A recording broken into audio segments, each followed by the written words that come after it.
আমাদের আদি পিতা আদম আলাইহিস সালাম থাকতো কোথায়? আমাদের আদি মাতা হাওয়া আলাইহিস সালাম থাকতো কোথায়?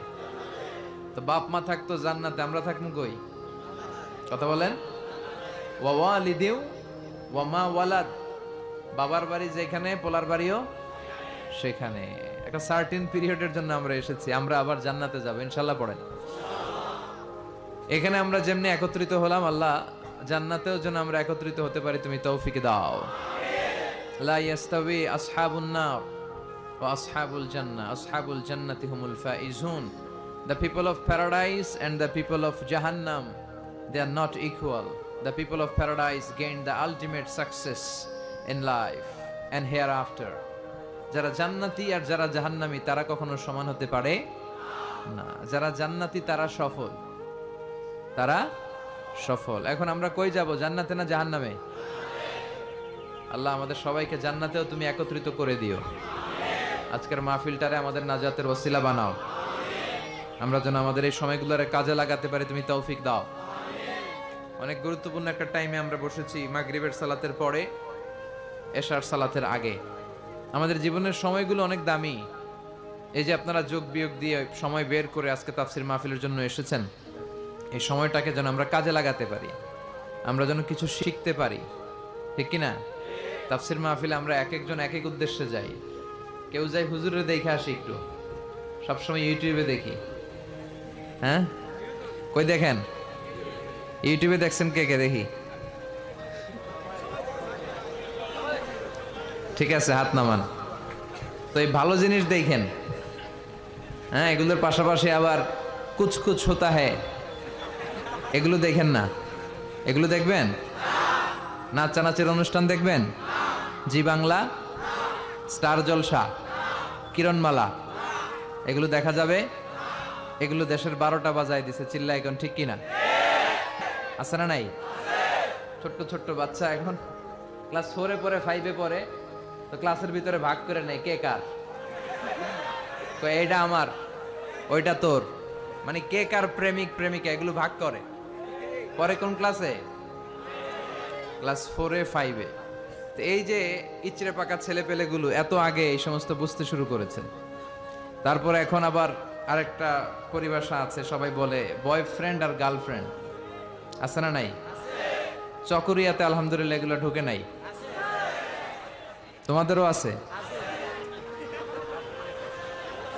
এগুলো করা যাবে না চকরিয়ার যুবক ভাইয়েরা, এগুলো করা যাবে না। বিবাহ বহির্ভূত যে কোনো ধরনের সম্পর্ককে, এই জাতীয় এই লাভ রিলেশন, এই অ্যাফেয়ার গুলোকে হারাম করে দিয়েছে কে? এগুলো ভালো কিছু বয়ে আনে না খারাপ ছাড়া, চিল্লায় বলেন ঠিক কিনা? তার মানে এগুলো দেখলে ভালো কিছু পাওয়া যায় না। শাশুড়ি বউয়ের মধ্যে কেমন করে ঝগড়া লাগাতে হয়, আছে না নাই? হিন্দি সিনেমার মধ্যে এগুলো পাওয়া যায়। বিশ্বনবী বলতেন 5টা জিনিস আসার আগে 5টা জিনিসকে কাজে লাগাও। হায়াতাকা ক্বাবলা মাউতিক, শুনতেছেন? বিশ্বনবী বলতেন সুযোগকে কাজে লাগাও। কি কাজে লাগাও? সুযোগ কি সবসময় আসে? বারবার আসে? এজন্য সুযোগকে কাজে লাগানোর দরকার আছে না নাই? বিশ্বনবী বলতেন হায়াতাকা ক্বাবলা মাউতিক, মৃত্যু আসার আগে জীবনকে কাজে লাগাও।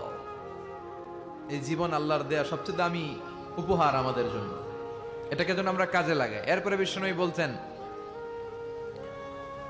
শাবাবাকা ক্বাবলা হারামিক, বার্ধক্য আসার আগে তোমার যৌবনকে কাজে লাগাও।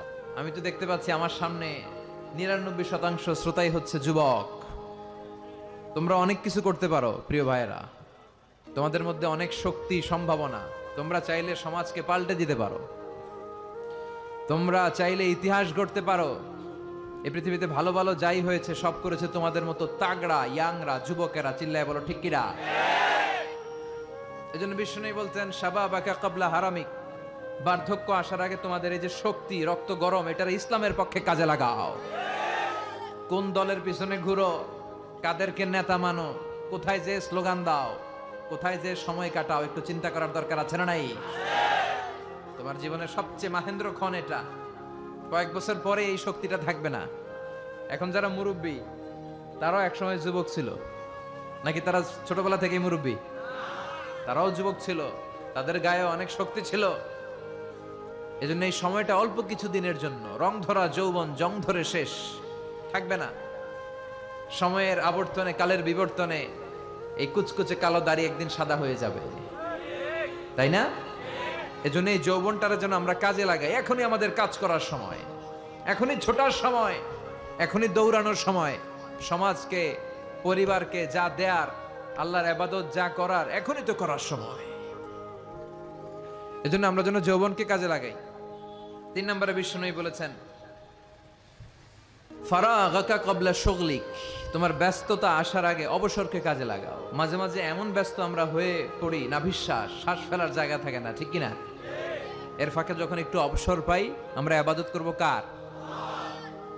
তারপর বিষ্ণু সাল্লাল্লাহু ইসলাম বলেছেন, গানাকা ক্বাবলা ফাকরিক, তোমার দারিদ্রতা আসার আগে ধনাঢ্যতাকে কাজে লাগাও। আমাদের মধ্য থেকে আলহামদুলিল্লাহ যারা ধনী, আমাদেরকে ধন দিয়েছে কে? এটা কিন্তু পরীক্ষা। আল্লাহ ধনী বানিয়ে মানুষকে পরীক্ষা করে, আবার কাউকে গরিব বানিয়ে পরীক্ষা করে, ঠিক কিনা? তাই যারা সম্পদশালী হয়েছি তারা যেন এটাকে কাজে লাগাই, ইসলামের পক্ষে কাজে লাগাই। যাকাত যাদের ফরজ হয়েছে আমরা যেন যাকাত দেই। যাকাত যারা আদায় করে তাদেরকে পছন্দ করে কে? দে যাকাত তোরা দে রে যাকাত, তোর দিল খুলবে পরে আগে খুলো খাত। দে যাকাত তোরা দে রে যাকাত, ঠিক কিনা? যাকাত দিলে আল্লাহ আপনার সম্মানকে বাড়িয়ে দিবে। বিশ্বনবী সাল্লাল্লাহু আলাইহি ওয়াসাল্লাম বললেন, গানাকা ক্বাবলা ফাকরিক, তোমার দারিদ্রতা আসার আগে ধনাঢ্যতাকে কাজে লাগাও। এজন্য সম্পদশালী যারা হয়েছেন, আপনাকে এই সম্পদ দিয়েছে কে? চিল্লায় বলেন কে? নাকি আপনি মালিক হয়েছেন? এটা তো কারুনের স্বভাব ছিল। কারুন বলতো, ইন্নামা উতীতুহু আলা ইলমিন ইনদি, আমি আমার জ্ঞান বিবেক আর বুদ্ধি দিয়ে সম্পদ কামিয়েছি। না, তুমি তোমার জ্ঞান বিবেক বুদ্ধি দিয়ে কিছুই কামাতে পারো নাই। তোমাকে সম্পদের মালিক বানিয়েছে কে? এরপর বিষ্ণু সাল্লাল্লাহু আলাইহি ওয়াসাল্লাম বললেন, সিহহাতাকা ক্বাবলা মারাদিক ক্বাবলা সাকমিক, তোমার অসুস্থতা আসার আগে তুমি তোমার সুস্থ সময়টাকে ইসলামের পক্ষে কাজে লাগাও।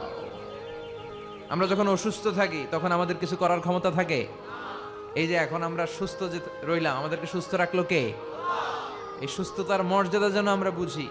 এই 5টা জিনিস আসার আগে 5টা জিনিসকে কাজে লাগাতে বলেছে বিশ্বনবী মুহাম্মদুর রাসূলুল্লাহ সাল্লাল্লাহু আলাইহি সাল্লাম। আমরা যেন এগুলোকে কাজে লাগাই। এই যে আমাদের সময়টা আমরা যেন কাজে লাগাই, আমরা যেন ইখলাসের সাথে, ইয়াকিনের সাথে, ঈমানের সাথে কথাগুলো শুনি এবং জীবনটাকে যেন পরিবর্তন করি। আল্লাহ তুমি তৌফিক দাও। আরো জোরে পড়ি আমিন। সবচেয়ে দামি সূরা কোনটা? আপনার হ্যাঁ বলেন, কোন সূরা ছাড়া নামাজ হবে না? বাইতুল মুকাররমের ইমাম সাহেব যদি পড়ে সূরা ফাতিহা ছাড়া? কাবা ঘরের ইমাম শাইখ আব্দুর রহমান আস-সুদাই সূরা ফাতিহা ছাড়া নামাজ পড়ছে, হবে? এমনকি বিশ্বনবী নিজেও যদি সূরা ফাতিহা ছাড়া নামাজ পড়ে, ওই নামাজটা হবে?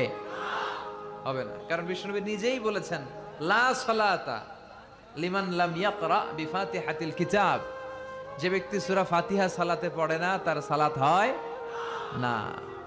বিশ্বনবী বলেছেন এটা হচ্ছে আফদালুস সুয়ার, আযমুস সুয়ার, বুখারীর বর্ণনা, আযমুস সুয়ার মিনাল কুরআনিল কারীম, কোরআনের সবচাইতে দামি সূরা। যে সূরা ছাড়া নামাজ হয় না, সূরাটার নাম মুখস্থ আছে না সবার? নাই কার কার দেখি? আমি কই নাই কার কার? একজন হাত তুলে কয় আছে। সবার মুখস্থ আছে না? আলহামদুলিল্লাহ। অনেক হিন্দু ভাইদেরও মুখস্থ, অনেক হিন্দু ভাইরাও সূরা ফাতিহা পড়ে, জানেন? আল্লাহ তাদের হৃদয়ের ভিতরেও তুমি ইমানের নূর দিয়ে হৃদয়টাকে নুরানি করো। এটা আমাদের রেসপন্সিবিলিটি।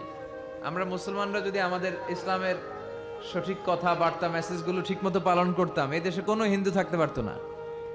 সব ইসলামের সৌন্দর্য, ভালোবাসা, ইসলামের ভিতরে ঢুকলেই লাভ, এই লাভ দেখা সব কালেমা পড়ে মুসলমান হয়ে যেত, ঠিক কিনা? কারণ আমরা নিজেরাই তো মানি না, নিজেদের মধ্যে কিলাকিলি আছে না নাই? তো এগুলো দেখে হিন্দুরা ভাবে আমরা যে ধর্ম পালন করি এটাই ভালো। এজন্য আমরা আমাদের ধর্মকে, আমাদের বিশ্বাস, আমাদের ধর্ম বিশ্বাসকে যেন আমরা রিপ্রেজেন্ট করতে পারি সুন্দরভাবে, সহজভাবে। খেয়াল রাখবেন, আদ-দীনু ইউসরুন লা উসরা ফি, দিন হচ্ছে সহজ, এর মধ্যে কাঠিন্যতা নেই। ইউরিদুল্লাহু বিকুমুল ইউসরা ওয়ালা ইউরিদু বিকুমুল উসরা, আল্লাহ তোমাদের জন্য সহজ চান, আল্লাহ তোমাদের জন্য কঠিন চান না, ঠিক কিনা? আল্লাহ দিনের মধ্যে কোনো কাঠিন্যতা দেন নাই। বিষ্ণু ইসা ইসলাম বলেছেন, বাশশিরু ওয়ালা তুনাফিরু, ইয়াসসিরু ওয়ালা তুআসসিরু। তোমরা সুসংবাদ দাও, মানুষকে দিন থেকে ভাগিও না। আমরা দিন থেকে ভাগাই, আছে না নাই? একজন কালিমা পড়ে এখনই মুসলমান হয়েছে, এরপরে আমি শুরু করলাম, আপনার কালকে থেকে সিগারেট ছাড়তে হবে, কালকে থেকে মদ ছাড়তে হবে, আপনার 5 ওয়াক্ত নামাজ পড়া লাগবে, সুন্নত পড়া লাগবে, এইটা লাগবে, ওইটা লাগবে, এইটা হারাম, ওইটা হারাম, ওইটা করা যাবে না, ওইটা নাই, ওইটা নাই। হ্যাঁ কইব, তাইলে আমিও নাই। কথা বলেন, একই বলবে আমিও এই ধর্মে নাই। এজন্য সহজ করে আপনি রিপ্রেজেন্ট করেন। আজকে যদি কেউ কালিমা পড়ে মুসলমান হয়, ওরে আপনি কিচ্ছু বলবেন না, ওরে বলবেন আসো দেখো মসজিদে কি হয়, আমাদের তাফসির মাহফিলে কি বলে, কোরআন টোরান নিয়ে একটু ঘাটো। এরপর আস্তে আস্তে তারা সালাতে নিয়ে যাবেন, 1-2 ওয়াক্ত করে নিতে নিতে রমাদানে আসলে ইফতারি করাবেন আগে, এরপরে রোজার দাওয়াত দিবেন। ধীরে ধীরে সে ইসলামের ভেতরে ঢুকবে, গ্রাজুয়ালি।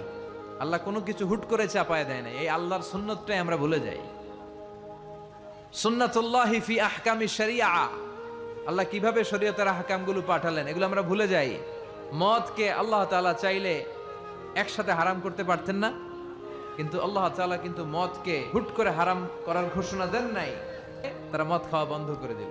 এরপর আস্তে আস্তে যখন মদ খাওয়া বন্ধ করতে অভ্যস্ত হতে শুরু করেছে, আল্লাহ আয়াত নাজিল করলেন, ইন্নামাল খামরু ওয়াল মাইসিরু ওয়াল আনসাবু ওয়াল আজলামু রিজজুম মিন আমালিশ শাইতানি ফাজতানিবু। চিরকালের জন্য এই কথা বললে আল্লাহ মদকে হারাম করে দিলেন। সুবহানাল্লাহ পড়েন।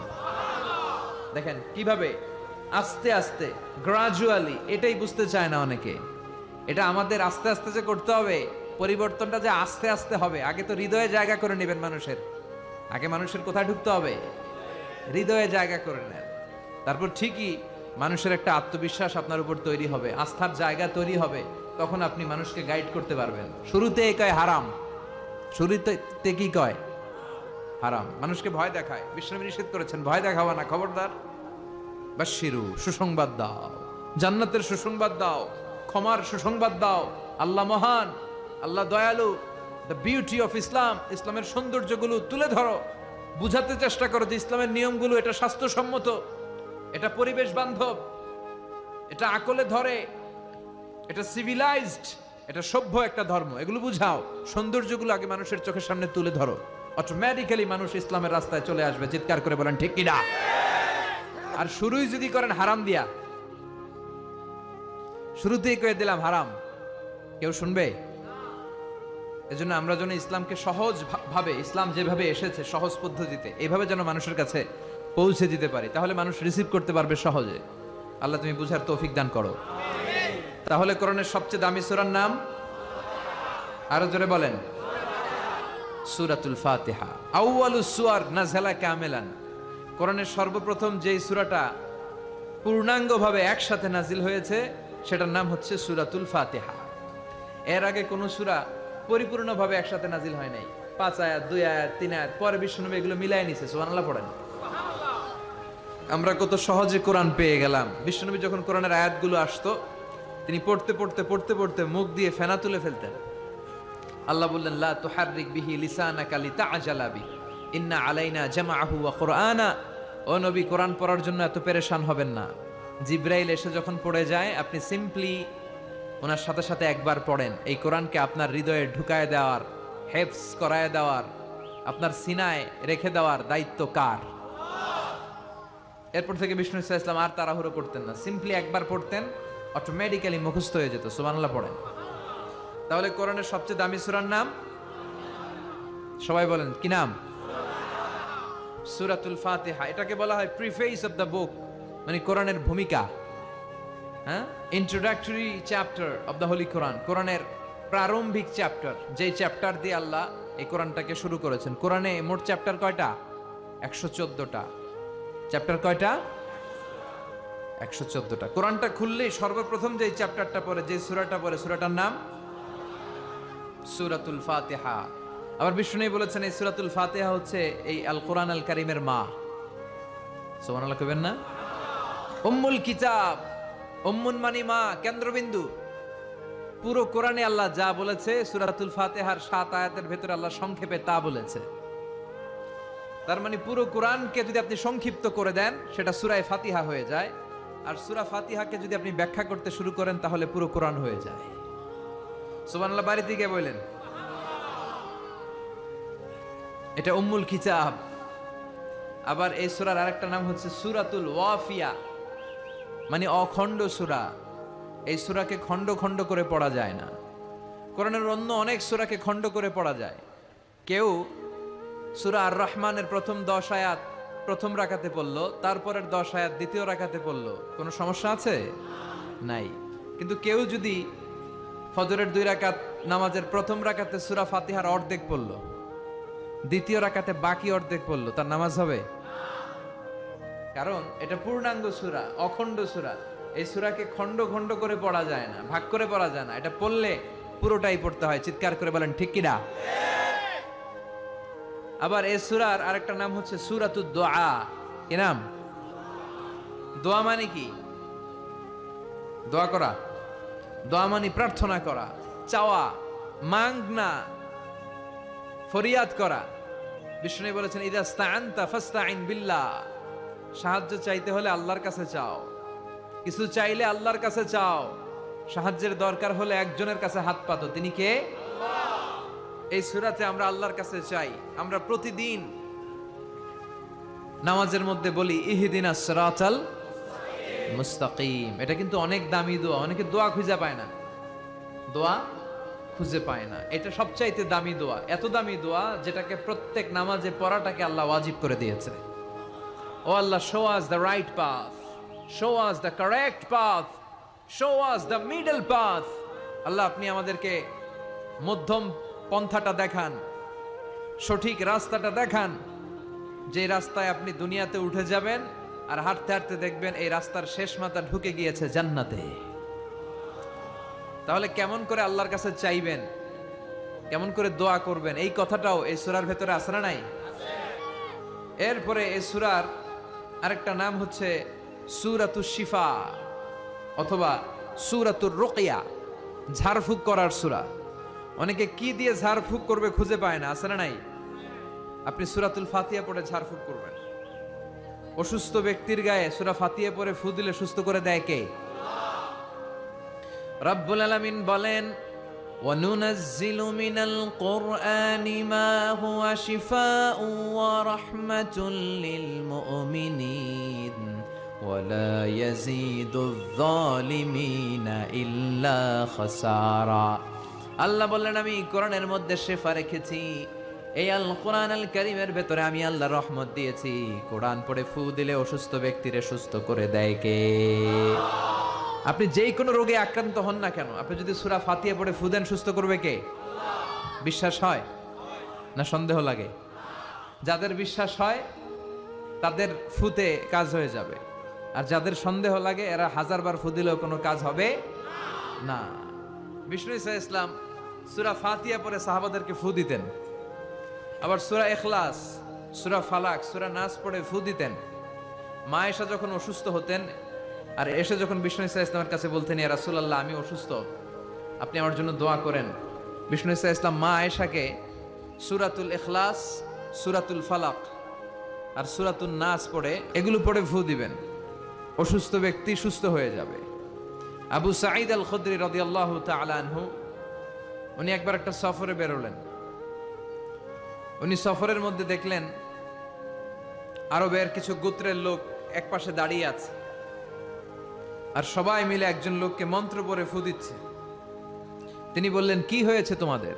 তারা বলল আমাদের নেতাকে সাপে কামড় দিয়েছে, বিষাক্ত সাপ। এত ভেনোমাস স্নেক, এটা আমাদের এই সর্দারকে আর বাঁচানো সম্ভব না, সে সাপের কামড়ে বিষাক্ত হয়ে এখনই মারা যাবে। আল্লাহ রাসূলের সাহাবী বললেন তোমরা কি করতেছো? সবাই বলল আমাদের যার যত মন্ত্র জানা আছে ফু দিচ্ছি। লোকজন পড়তেছে সুমন্তর সু কালিকুত্তার গু, এরকম এদেশে পড়ে না? হ্যাঁ, তো এগুলোতে কেউ সুস্থ হয়? কথা বলেন। আল্লাহ রাসূলের সাহাবী বললেন কোন মন্ত্রতন্ত্রে কাজ হবে না, আমার কাছে এমন এক জিনিস জানা আছে যেটা পড়ে আমি ফু দিব, সুস্থ করে দিবে কে? আবু সাঈদ আল খুদরি রাদিয়াল্লাহু তাআলা আনহু গেলেন, সবাইকে সরিয়ে তিনি সূরা ফাতিহা পড়লেন। উনি এর আগে জীবনে কখনো রুকিয়া করে না, এই ঝাড়ফুঁক করে না, এই প্রথম অন টেস্ট। কি করতেছে? অন টেস্ট করতেছে। উনি সূরা ফাতিহা পড়ে ফু দেওয়ার সাথে সাথে মুহূর্তের মধ্যে অসুস্থ ব্যক্তিটা সুস্থ হয়ে যায়। এবার সাহাবীদেরকে অনেকগুলো ছাগল দেয়া হলো। শুরুতে চুক্তি ছিল যে আমাদেরকে অনেকগুলো ছাগল দিতে হবে। কোনো বর্ণনায় এসেছে 30টি, কোনো বর্ণনায় তার চেয়েও বেশি। এবার সাহাবারা ছাগল নিয়ে ফিরে আসতেছেন। পথিমধ্যে প্রচন্ড ক্ষুধা লেগেছে, কয়েকটা ছাগল জবাই করে সবাই খেলেন। এরপর মদিনায় ফিরে আসলেন। সবাই বললো যে কোরআন দিয়ে ফু দিয়ে যে ছাগল আনলাম, আবার ছাগলের গোশতও খাইলাম, এটা জায়েজ হয়েছে কিনা বিশ্বনবীর মাসালা জিজ্ঞেস করার দরকার আছে না নাই? সবাই মদিনাতে যে বিশ্বনবীর মাসালা জিজ্ঞেস করতে লাগলো, ইয়া রাসূলুল্লাহ, আমরা কোরআন দিয়ে রুকিয়া করেছি, ঝাড়ফুঁক করেছি, তার বিনিময়ে 30টা ছাগলও নিয়েছি, এখন কি করব বলেন? বিশ্বনবী বললেন, কিছু করা লাগবে না, আরো খাও, খাও, কোনো সমস্যা নাই, কারণ তোমরা কোরআনের দাম বাড়ায় দিছো, এটা জায়েজ হয়েছে। আর তোমরা ভাগ বটোয়ারা করে ছাগল নেওয়ার পরে ছাগলের গোশত কিছু থাকলে আমারও দিও। সুবহানাল্লাহ পড়বেন না? সূরাতুল ফাতিহা এটাকে বলে সূরাতুর রুকিয়া, সূরাতুশ শিফা। পৃথিবীর অনেক দেশে, মুসলিম দেশে, ওখানে আমি দেখেছি রুকিয়া সেন্টার আছে। কি সেন্টার? আর আমগো দেশে আছে কবিরাজির সেন্টার। কথা কন, আমগো দেশে কি সেন্টার? কবিরাজির সেন্টার। আপনাদের চকরিয়া আছে? কি দিয়ে করে এগুলা? হ্যাঁ, গাছের পাতা টাতা, হ্যাঁ, গাছের ঔষধি গুণ সমৃদ্ধ বনাজি যেই গাছ আছে ওগুলোর ভেতর থেকে শিফা নেওয়া যাবে, সমস্যা নাই। কিন্তু ব্যাঙের ঠ্যাং, টিকটিকির লেজ আছে না নাই, এগুলো দিয়ে মন্ত্রতন্ত্র পরে তাবিজ দেয়, এগুলো নেওয়া যাবে? তাবিজ ঝুলানো শিরক, তাবিজ ঝুলানো শিরক। কোরআনের আয়াত দিয়ে তাবিজ দিলে কি হবে? ইখতিলাফ আছে। কেউ বলেছে কোরআনের আয়াত দিয়ে হলে জায়েজ, কিন্তু শক্ত যে মতামতটা, অথেন্টিক যেই অপিনিয়ন, সেটা হচ্ছে না, আপনি তাবিজ ঝুলাবেন না, কারণ বিশ্বনবী ঝুলায় নাই, আপনি রুকিয়া করবেন। তো পৃথিবীর অনেক দেশে তাদের ওখানে আছে রুকিয়া সেন্টার, আমগো দেশে আছে কবিরাজ সেন্টার। এগুলো না করে আপনারা রুকিয়া সেন্টার করবেন। বিশ্বনবীর শিখানো যতগুলো পদ্ধতি আছে সবগুলোর ভেতরে বরকত আছে না নাই? বিশ্বনবী বলতেন তোমরা কালিজিরা খাও, হাব্বাতুস সাউদা শিফাউন মিন কুল্লি দা ইল্লা সাম। বিশ্বনবী বলতেন মৃত্যু ছাড়া এই কালিজিরা সব রোগের ঔষধ। এই কালিজিরা শুধু একটা রোগকে ভালো করতে পারে না, এই রোগটার নাম মৃত্যু। এটার কোনো চিকিৎসা আছে না। এরপর বিশ্বনবী মধু খাইতে বলতেন। মধু কোরআনে বলা হয়েছে ফিহি শিফাউন লিন্নাস, মধুর ভেতরে মুমিনদের জন্য আছে রেমেডি, শিফা। আপনি মধু খাবেন, আপনারা সুস্থ করে দিবে কে? তো এজন্য বিশ্বনবীর শেখানো সবগুলো জিনিসের ভেতরে বারাকা। বিশ্বনবী সিঙ্গা লাগাতেন। কি লাগাতেন? আরবিতে এটাকে বলে হেজামা। পৃথিবীর অনেক দেশে হেজামা সেন্টার আছে। কি সেন্টার? হিজামা সেন্টার। এই কাপিং বলে এটাকে, প্লাস্টিকের কাপিং লাগায় দেহের ভেতরে যে দূষিত রক্তগুলো আছে, যেখানে পেইন হয়, ব্যথা হয়, টেনে এই দূষিত রক্তটা বের করে দিবে আর আপনারা সুস্থ করে দিবে কে? বিশ্বনবী এই কাপিং করতেন। আমাদের বাংলাদেশে অনেক ওই যে সাপের খেলা দেখায় যে মহিলারা, এরাও এগুলা করে উল্টা পাল্টা। এরা গান বানায়, কয় পক্ষ আয় যক্ষ আয়, সিঙ্গা লাগায়, সাপের খেলা দেখায়, আছে না নাই? এই সাপের খেলা দেখাবে, পক্ষ আয় যক্ষ আয় বলবে, আসলে কিছু বের করতে পারে না। বিশ্বনবীর শিখানো যতগুলো পদ্ধতি আছে আমরা সেগুলো মানবো, ওগুলোর ভেতরে বরকত দিয়েছে কে? এখন গোটা বিশ্বের বিভিন্ন জায়গায় বিশ্বনবীর এই হেজামা, সিঙ্গা লাগানোটা, এটা ল্যাবরেটরিক্যালি প্রুভড হয়েছে যেটা স্বাস্থ্যকর। এবং আমি দেখলাম গত বিশ্বকাপে একজন ফুটবলার তারকা, সে তার দেহের অনেক জায়গায় সিঙ্গা লাগিয়েছে। আলহামদুলিল্লাহ পড়েন। তার মানে ইউরোপ, আমেরিকায়, গোটা বিশ্বে বিশ্বনবীর এই সুন্নাহগুলো ছড়াই দিচ্ছে কে? ওয়ালা বাইতা ওয়াবার ওয়ালা মাদার ইল্লা আদখালাহুল্লাহু হাযা দ্বীন। আল্লাহর ওয়াদা, আল্লাহ বলেছেন নবী, এই পৃথিবীতে এমন কোনো জঙ্গল থাকবে না, মরুভূমি থাকবে না, এমন কোনো ঘর থাকবে না, বাড়ি থাকবে না, এমন কোনো পাহাড় থাকবে না, এমন কোনো জায়গা থাকবে না যে জায়গায় আমি কালেমার কথা আর ইসলামের কথাকে পৌঁছায় দেব না। প্রতিটা জায়গায় ইসলামের কথাকে পৌঁছায় দিবে কে? কালেমার বাণীকে পৌঁছে দিবে কে? তাহলে অসুস্থ হলে কোন সূরা পড়ে ফু দিবেন? কথা বলেন। হুজুরের কাছে গেলে হুজুর এটা পড়েই ফু দেয়। আমাদের কাছে আসলে আমরা কি বানায় বানায় কিছু পড়তে পারবো? না, আমরাও সূরা ফাতিহা পড়েই ফু দেই। তা আপনিও সূরা ফাতিহা পড়ে ফু দিবেন। আর আব্বা আম্মার কাছে দোয়া চাইবেন বেশি। কার কাছে? মায়ের দোয়া আল্লাহ কোনোদিন ফিরায় দেয়? কথা বলেন। ও গো মা তুমি এই ধরনের শ্রেষ্ঠ নেয়ামত, তোমারই পদ তলে রয়েছে জান্নাত। ও গো মা তুমি এই ধরনের শ্রেষ্ঠ নেয়ামত, তোমারই পদ তলে রয়েছে জান্নাত। আলহামদুলিল্লাহ পড়েন। সালাসু দাওয়াতিন মুস্তাজাবা, 3 ব্যক্তির দোয়া আল্লাহ ফিরায় না। এক হচ্ছে মুসাফিরের দোয়া, 2 হচ্ছে মজলুমের দোয়া, 3 হচ্ছে মায়ের দোয়া, বাবার দোয়া, ছেলে মেয়েদের জন্য হাত তুলে দোয়া করতে দেরি, ওই দোয়া কবুল হতে দেরি হয়। এজন্য মায়ের কাছে দোয়া চাইবেন তো, বাবার কাছে। গোটা পৃথিবীর সবগুলো পীর সাহেব মিলে যদি ফু দেয়, আর আপনার মা যদি শুধু বিসমিল্লাহ বলে ফু দেয়, মায়ের দোয়া কবুল করে নেবে কে? কত বড় দামি সম্পদ আমাদের ঘরে আমরা জানি না। বিষ্ণু বলেছেন কিয়ামতের একটা আলামত হচ্ছে, কিয়ামতের আগ দিয়ে বিয়ের পর ছেলেগুলো মাকে ভুলে যাবে, আর বউয়ের অন্যার পিছনে খালি ছুটবে, দৌড়াবে। বউ পাগলা, মারে ভুলা যায়। আছে না নাই? চকরিয়াতে মাশাআল্লাহ এগুলা নাই কি? বেশি? সর্বনাশ। যুবক ভাইরা এগুলো করবা না। আব্বা আম্মার কাছ থেকে দোয়া নিবা। খেয়াল রাখবেন, আপনি যত নামাজ পড়েন, আপনি যত রোজা করেন, আপনি যত ইবাদত করেন, আপনি যত হজ করেন, যত দান করেন, আপনার আব্বা আর আপনার আম্মা যদি আপনার উপরে নাখোশ থাকে, আপনার ইবাদত আপনারে বাঁচাতে পারবে না। আপনি সেজদা দিতে দিতে কপালে দাগ ফেলেছেন, এই কালো দাগে আপনারে কিছু করে দিতে পারবে না যদি আব্বা আম্মা আপনার বিরুদ্ধে আল্লাহর কাছে নালিশ করে। এজন্য আব্বা আম্মার কাছ থেকে দোয়া নিতে রাজি আছেন তো? আর অসুস্থ হলে কি পড়ে ফু দিবেন? সবাই বলেন, মনে থাকবে? পেটে ব্যথা, মাথায় ব্যথা, ডায়াবেটিক্স, গ্যাস্ট্রিক, আলসার, সবাই বলেন কোন সূরা? হ্যাঁ, প্যারাসিটামল 3 বেলার মতো। সব রোগের জন্য কোন সূরা? চিল্লায় বলতে হবে কোন সূরা? ফাতিহা। আর যদি জিন ভূত ধরে তাহলে পড়বেন আয়াতুল কুরসি। জিন ভূত ধরে না মাঝে মাঝে, জিন আসর করে, এটা অদৃশ্য একটা প্রাণী। জিসমুন নারিয়ুন ইয়াতাশাক্কালু বিআশকালিন মুখতালিফা, আগুনের তৈরি একটা সৃষ্টি, তারা চাইলে যে কোনো আকৃতি নিতে পারে। এই জিনেরা এসে বিশ্বনবীর কাছে কালিমা পড়ে একদল জিন মুসলমান হয়েছে। বিশ্বনবীর কণ্ঠের সুমধুর তেলাওয়াত শুনে একদল জিন বলেছে, আর ওই কথাটা আল্লাহ কোরআনে কোট করেছে, ইন্না সামি'না কুরআনান আজাবা ইয়াহদি ইলার রুশদি ফাআমান্না বিহি। আমরা কি আজীব কোরআনের তেলাওয়াত শুনলাম, যে কোরআন মানুষকে হেদায়েতের পথ দেখায়। এর চেয়ে কোনো দামি জিনিস পৃথিবীতে নাই, ফলে এই কোরআনের উপর আমরা ঈমান আনলাম। এই জিন জাতীয় বিষ্ণু ঈসা ইসলামের কাছে ঈমান এনে কালিমা পড়ে মুসলমান হয়েছে। এই জন্য এই জিনেরা মাঝে মাঝে আমাদের ক্ষতি করে। টয়লেটে ঢুকার আগে এই জিন থেকে আল্লাহর কাছে পানাহা চাবেন। আল্লাহুম্মা ইন্নী আউযু বিকা মিনাল খুবুসি ওয়াল খাবাইস। খুবুস হচ্ছে খাবিসের প্লুরাল, আর খাবিসাতুন এটার প্লুরাল হচ্ছে খাবাইস। মানে আল্লাহ, খারাপ জিন, খারাপ পরি, মানে জিন আর জিন্নাহ, পুরুষ জিন, নারী জিন, এই সব ধরনের খারাপ জিনের নজর থেকে তুমি আমাকে হেফাজত করো। এরা টয়লেটের ভেতরে থাকে। এই দোয়া পড়ে যখন আপনি ঢুকে যান, ওদের চোখের সামনে পর্দা নামিয়ে দেয় কে? ওরা আপনার কোনো ক্ষতি করতে পারে?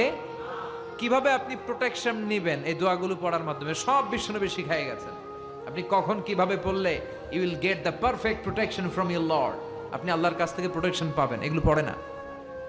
এজন্য জিন ভূতে যদি আসর করে, অশরীরী কোনো প্রাণী যদি আপনার উপর ভর করে ক্ষতি করতে চায়, আপনি যদি ফিল করেন, আপনি আয়াতুল কুরসি পড়বেন, আপনি সূরা ফালাক, সূরা নাস পড়ে ফু দিবেন, জিনের বাদশাও দিবে দৌড়। কথা বলেন। আর প্রত্যেক ফরজ সালাতের পরে এই আয়াতুল কুরসি পড়া লাগবে কি লাগবে না? বিষ্ণু বলেছেন, মান ক্বারা আয়াতুল কুরসি দুবুরা কুল্লি সালাতিন মাকতুবা লাম ইয়ামনাহু মিন দুখুলিল জান্নাতি ইল্লাল মাউত। প্রত্যেক ফরজ সালাতের পরে যে একবার আয়াতুল কুরসি পড়ে, তার জান্নাতে যাওয়ার ক্ষেত্রে আর কোনো বাধা থাকে না, একটা জিনিস ছাড়া, সেটা হচ্ছে তার মরণ। লোকটা মরে না, তাই জান্নাতে ঢুকে না, মরলেই জান্নাতে ঢুকবে। সুবহানাল্লাহ। আসতে পড়েন। ওরে আল্লাহ, ইদানিং অনেক লম্বা লম্বা চিঠি দেয় অনেকে, মনের সব আকুতি মিনতি হুজুরের কাছে ঝেড়ে প্রকাশ করো। আমার একটা পেজ আছে, ফেসবুক পেজ, তো ওখানেও লম্বা লম্বা চিঠি দেয়, এত বড় বড় চিঠি, জীবনের সব দুঃখ কষ্ট আজহারি ভাইয়ের কাছে বলে ফেলায়। তো আল্লাহ তাদেরকে কবুল করুক যারা ইসলামিকলি সলিউশন চায়, যারা অন্যদিকে না যে কোরআনে কি আছে সুন্নায় কি আছে ওইভাবে সাজেশন চায়। আল্লাহ তাদের সবাইকে তুমি কবুল করো। তাহলে আমরা অসুস্থ হলে সূরাতুল ফাতিহা পড়বো, ঠিক কিনা? এই সূরার আরেকটা নাম দিয়েছেন বিশ্বনবী, সেটা হচ্ছে সাবউল মাসানি। কি নাম? চিল্লায় বলেন। ولقد آتيناك سبعا من المثاني والقرآن العظيم আল্লাহ বললেন নবী আমি আপনারে সাবউল মাসানি দিয়েছি, আমি আপনারে নিত্য পাঠনীয় 7টা বাক্য দিয়েছি আর কোরআনে আজিম দিয়েছি। বিশ্বনবী বলেন এই সূরাতুল ফাতিহার এত দাম, এই সূরার মতো মর্যাদার সূরা তাওরাতের ভেতরে নাই। আল্লাহু আকবার। এই সূরার মতো মর্যাদা পূর্ণ সূরা ইনজিলের ভেতরে নাই। এই সূরার মতো দামি সূরা সুহুফে ইব্রাহিম ও মুসার ভেতরে নাই, ইনজিলের ভেতরে নাই, তাওরাতের মধ্যে নাই, কোন কিতাবের ভেতরে নাই। এই সূরার নাম হলো সূরাতুল ফাতিহা। সাবউল মাসানি, নিত্য পাঠনীয় শব্দবাক্য, মানে এমন 7টা বাক্য যেটা সব সময় পড়তে হয়, সব সময় পড়তে হয়। যারা প্রতিদিন নামাজ পড়েন তাদের সূরা ফাতিহা পড়া লাগে না? শুধু ফরজ নামাজগুলা যারা পড়ে 5 ওয়াক্তের শুধু ফরজ, তাদের কমপক্ষে এই সূরা ফাতিহাটা 17 বার পড়া লাগে। কয়বার? আর যারা সুন্নাত সহ পড়ে তাদের কমপক্ষে 32 বার পড়া লাগে। কয়বার? 32 বার। তাহলে যার বয়স 60 বা 70, ছোটবেলা থেকেই উনি যদি নামাজি লোক হয়, তাহলে উনি উনার জীবনে সূরা ফাতিহা কয় কোটি বার পড়ছে, উনার হিসাব আছে? কথা বলেন। আমরাও জীবনে কত লক্ষ লক্ষ বার সূরা ফাতিহা নামাজে তেলাওয়াত করছি, কারো কোনো হিসাব জানা আছে? এত লক্ষ বার সূরা ফাতিহা পড়ার পরেও কোনোদিন কি মনে হয়েছে যে সূরাটা পুরান পুরান লাগে? হ্যাঁ, একটা গান যদি আপনি 10 বার শোনেন, হ্যাঁ 20 বার শোনেন, 100 বার শোনেন, 1000 বার, আর ভাল লাগবে? কিন্তু লক্ষ লক্ষ কোটি কোটি বার সূরা ফাতিহা পড়ার পরেও কোনোদিন কি আপনার মনে প্রশ্ন জেগেছে কি রে এই সূরাটা আর ভাল লাগে না, পুরান পুরান লাগে, আজকে আর এই সূরা পড়ুন না, কুল হুয়াল্লাহ দিয়ে নামাজ শুরু করুন? কথা বলেন। এভাবে কখনো কোরআনকে পুরাতন মনে হয়? এটা কোরআনের মুআজিজা, চিৎকার করে বলেন ঠিক কিনা?